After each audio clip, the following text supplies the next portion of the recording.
Hello there, and welcome to my channel, Novice Modelling and the Midlife Crisis. My name is Andy, and today we're kind of opening a box, I suppose you could say. Now, it was my birthday about 4 weeks ago, and I did a sort of haul unboxing online, like I kind of do almost every week, and I unpacked a USS Fletcher because that's basically my surname, and I thought it was a pretty cool kit to have. Now, after that, a very nice chappie called Lewis messaged me in the comments bar and said that he wanted to send me a model kit and some beer. And I was kind of shocked by that because, I'd never spoken to the guy, I don't think, before, apart from maybe a couple of comments exchanges.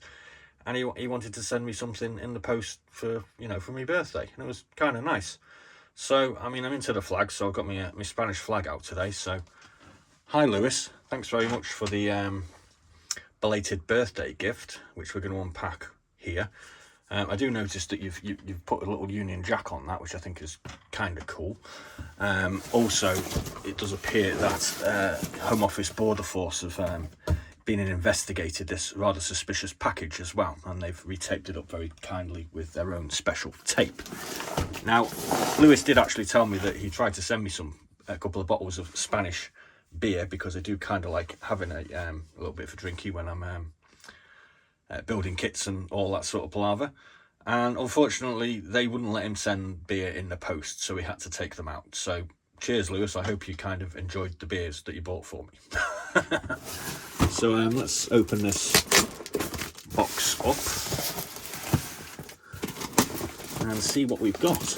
I actually know what I've got, but it's kind of fun to pretend that I don't. Lewis actually said to me that he wanted me to have a Spanish aircraft in Spanish colours. Obviously a very fervent believer in the Spanish aeronautical industry. So, in here, I got some chips as well, some Casavela chips. Oh, they're pretty cool. I don't know what flavour. Oh wow, handmade potato chips from Spain. I got some nuts as well. Mr. Corn nuts by Gracias. Oh wow, this is awesome. I think I've got some chocolate as well. Oh, look at that. Oh wow. I've got some lemon flavoured chocolate, lemon and mint. Awesome. So I got a model and I got some chocolates. Cool as hell. And what Lewis has very kindly sent me is a 172 Special Hobby Casa C212-100, which is flown by the Spanish Air Force and the Colombian National Navy and the Chilean Army. So that's pretty cool, isn't it? That's like a little transport aircraft with the a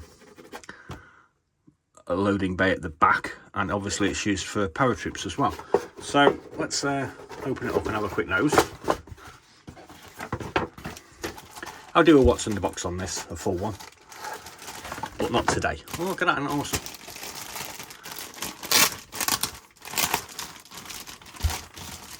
So we've got some decals for Chile, Spain and Colombia. Cool. Got a whole load of clear plastic parts for the windows. And we've got, that's awesome, look at that. They look like drop fuel tanks. So anyway, I'll do a what's in the box on this another day. So let's just read out about this awesome Spanish aircraft. In the late 1960s, the Spanish Air Force was seeking a new transport aircraft type which was to replace outdated types such as the 3A Ju-52, which had been used since the 1930s. So specifications for the new transport and multi-purpose aircraft were issued in order to meet the Spanish Air Force needs. Spanish company Casa, a twin-engine turboprop-powered high-wing, non-retractable undercarriage cargo aircraft with STOL capabilities. The all-metal construction airframe had the empennage rather high behind the inclined rear fuselage. Don't know what that is. Section with hinged tailgate ramp, enabling either light military vehicles to be embarked on board, loading of large-sized cargo or parachutes to jump out of the plane.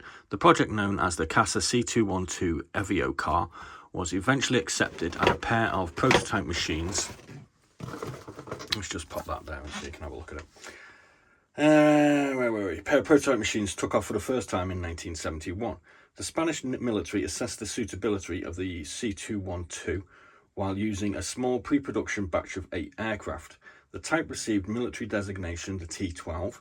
Large-scale production was commenced based on huge number of orders from almost all around the world, and the type was also licensed built in Indonesia.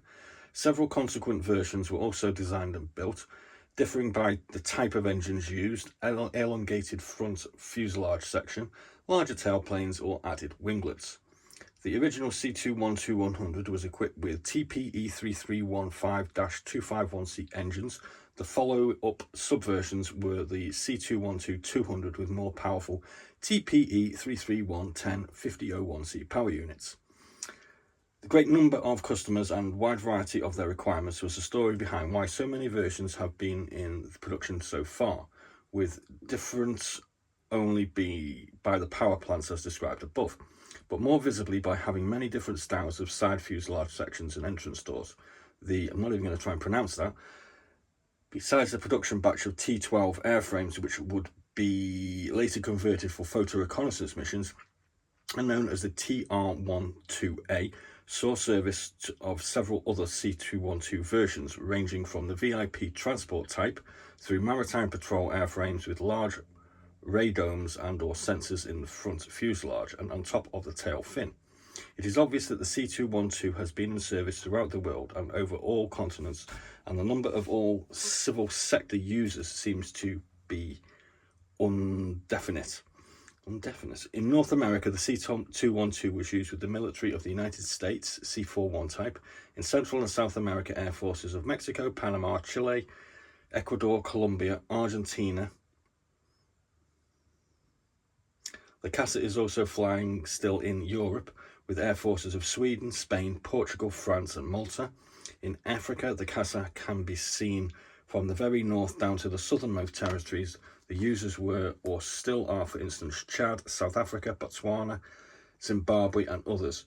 Down under, the Australian Army uses their C212s in training of the Red Beret Parachute Display Team, and the Australian Department of the Environment uses their C212s as part of the Australian Antarctic Division over Antarctica.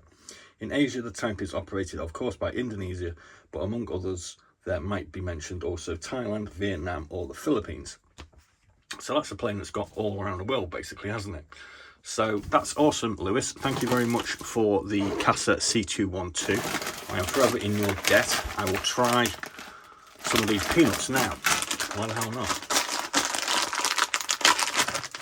I think they're peanuts anyway. Oh my god, what the hell are they? They're not peanuts, it's like pieces of roasted corn.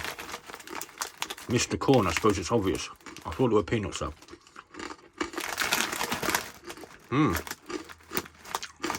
Apparently they're high in fibre. Yeah, I'm munching on them for the rest of the night. If you don't mind, I'm going to save the crisps for another day. But I might have a go at the chocolate.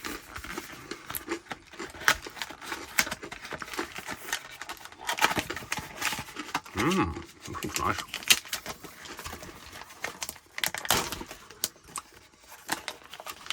Let's have a look at what Spanish chocolate looks like. Let's just have one little bit.